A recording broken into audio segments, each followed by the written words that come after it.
Boker Tov, everyone. Bruchim Habayim. Welcome to this week's Taste of Torah. So, our Torah portion this week is called Yitro, and it is a dramatic second climax after last week's portion, Bishalach. In last week's portion, the people are dramatically delivered from the hands of Pharaoh and his armies by miraculously being able to cross the Yam Suf, the Sea of Reeds, and then having the Egyptian forces that pursued them destroyed.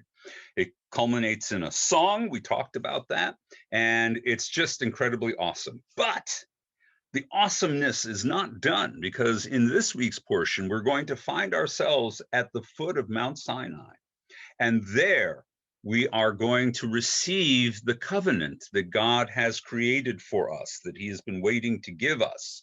And there we will receive the Torah. Now, did we actually receive the entire Torah at Mount Sinai? Even traditional scholars are divided about this. Traditionalists would say either, one, we got all of the Torah at Mount Sinai, or two, we got part of the Torah at Mount Sinai, and the rest of it was given to us over the course of the 40 years that we wandered in the wilderness. Modern scholars would add a third possibility, and that is that the Torah is actually a reconstruction of Israelite law, tradition, and narrative that was made towards the end of the biblical era, that was put together in order to help us reorganize ourselves after the Babylonian exile. I'm not going to go through that particular element. I'm just coming to the narrative as it's given to us, which I think has plenty of fruitful things to talk about. So, as I said, our Torah portion is named Yitro, or Jethro. It's named after a non-Jew, which is bizarre. I mean, this is the portion of Mount Sinai. Why isn't it called Bahar Sinai, right? Why aren't we standing at the foot of Sinai? Why isn't it its name Aseret Dibrot, the 10 Commandments? Because that's all part of that. But no, what we end up talking about at the very beginning is about Moses's non-Jewish father-in-law, whose name is Jethro. And interestingly enough, a non-Jew then gives his name to our Torah portion, where all this dramatic stuff happens. Before we go on, what I'd like to do is share a little sing-along with you, okay? This is a sing-along. You know the tune to this, even if the words are a little unfamiliar. And so I would like you to join in singing this little tune, which I think sets the stage for us, all right? Here it is, written out. I will take credit for the lyrics, and it goes something like this. Join in, everybody. Come and listen to my story about a man named Jed, a Midianite priest, barely kept his sheep fed. And then one day his herds went out for some straw, and his daughter brought him back a new son-in-law. Moses, that is, lawgiver, miracle man. All right, that was fun.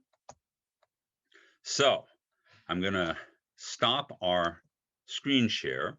But that, of course, is the premise for what's happening in our Torah portion. When Moses fled as a fugitive from Egypt, he ended up in the land of Midian, and there he coincidentally rescued some young goat herds and sheep herders, women, the daughters of the Midianite priest Jethro, from some harassing, I don't know, maybe it was male privilege, sexual harassing by other herders. And having rescued them, she brings him home to her father, and her father recognizes quality and immediately gives Moses refuge in Midian and marries him off to his daughter Zipporah. And so then Moses goes back. He doesn't take his family or his father-in-law with him. They stay in Midian.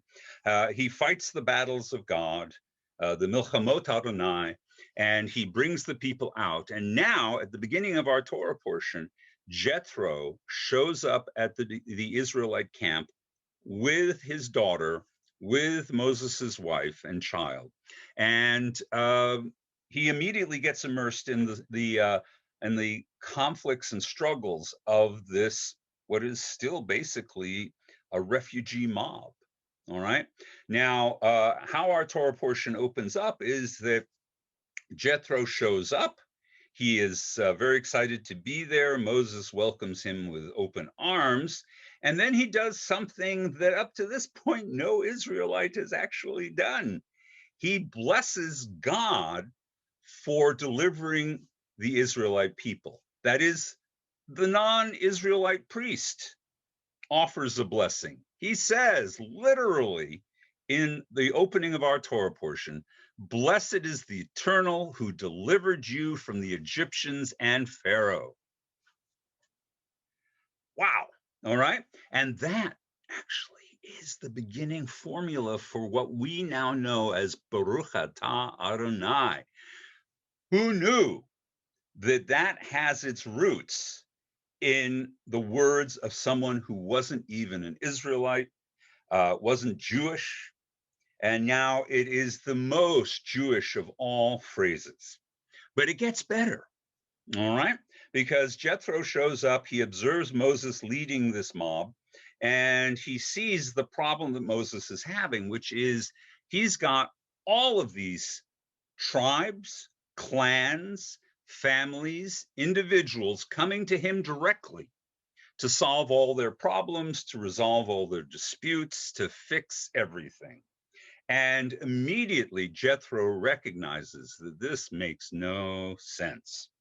So he proposes to his son-in-law that the people be organized into a cascading series of groups, and that over each group there will be a designated elder or magistrate or tribal leader who will hear their issues and help to try and resolve them. And only if they couldn't, they go up to the next tier, who then try and resolve it. And again, if that doesn't work, it goes up to the next tier until finally, if the problem is so impossible to resolve among the people themselves, Moses will be the final arbiter.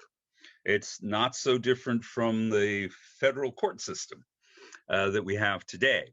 And it proves to be very usable. And Moses, who was overwhelmed by his daily duties up to that point, is now able to catch his breath. And it's time for us to receive our covenant at Mount Sinai. It's a wonderful moment for a couple of reasons.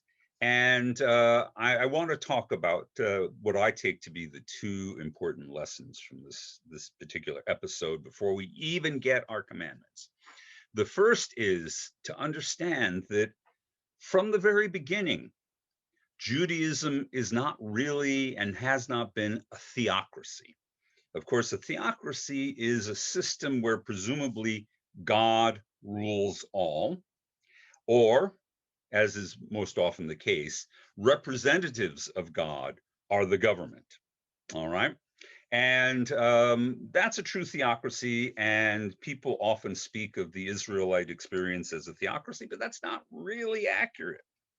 The Israelites showed up at Mount Sinai before they were ever a congregation, before they were ever a sacred assembly, as a group of clans and tribes. So there was elementary organization already there. And then Jethro pulls it all together and rationalizes it. So the people already have a system and way of life before they even get to hear God's voice. And I think that's important for us to understand, because the Torah is telling us what we all have been taught in different ways and different forms, which is that Judaism's not a theocracy, it's a partnership. It's a partnership between the human and the divine. It's a partnership between the Jewish people and Jewish faith. And interestingly enough, we are reminded in this Torah portion that the identity of the people as a people precedes our identity as a sacred congregation, as a holy community. And God adds a layer to that, but that really we are a people in our own right, and that we are in this fantastic eternal agreement with God, but that we don't surrender our autonomy or the extra religious scope of Jewish existence. So it is a partnership of the divine and the secular, of the ordinary and the holy. And that has always been, whether it's in the form of having both a high priest and a king, or having rabbis and lay people, having a kahila, a sacred community, and a general community. We have always operated in this hybrid form. So that's a wonderful illustration there. But the other thing is to note how important Jethro, that is to say, a Gentile or a non-Jew, is to this whole narrative. Now, the rabbis, by the time we get to the rabbis, they have concluded that the Jews should be self-contained. We become endogamous. We only marry other Jews, presumably, though there's plenty of evidence that's not completely true. And they tend to de-emphasize the role of non-Jews in Jewish life. But the Bible tells us a different story, and that is that throughout their existence, our earliest ancestors, the Israelites, for the first 1,000 years, were interacting, sharing ideas, intermarrying and interbreeding with other communities and other people. Jethro personifies that. The rabbis turned Jethro into the first righteous convert. And so apparently he goes away, an Israelite, but he goes away, he goes back to Midian to be a priest of Midian. So clearly he wasn't completely aligned with us. He didn't follow us into the land of Canaan, whatever the sages tell us. So in point of fact, probably the Bible's original expectation of this was that we're all connected to the tribes and the communities and the people around us, and that they don't necessarily give up their identity to be part of our people. And I think that's a very important lesson for us to recover at this time in American Jewish life. So many of us have non-Jewish in-laws. So many of us have non-Jewish partners. So many of us have non-Jewish stepchildren or cousins or brothers. We are intimately connected to communities larger and outside of the Jewish community. And instead of seeing this as a tragedy, which some Jews still do, maybe we need to think of it as an opportunity, as a way of enriching us. Jethro brings to Moses fresh ideas and fresh perspectives, and even with his blessing, a consciousness of holiness that is not innate to the people who are experiencing all of this. So we should celebrate the fact that we have all these people in our lives, that they bless us, that they love us, and that we are gifted to have them, just as Moses was fortunate and gifted to have his father-in-law Jethro. So with that, I'm going to conclude my presentation today, and I look forward to talking with you next week. But in the meantime, you can hum to yourself. Come and hear a story about a man named Jed. And anyway, everybody take care and have a great week.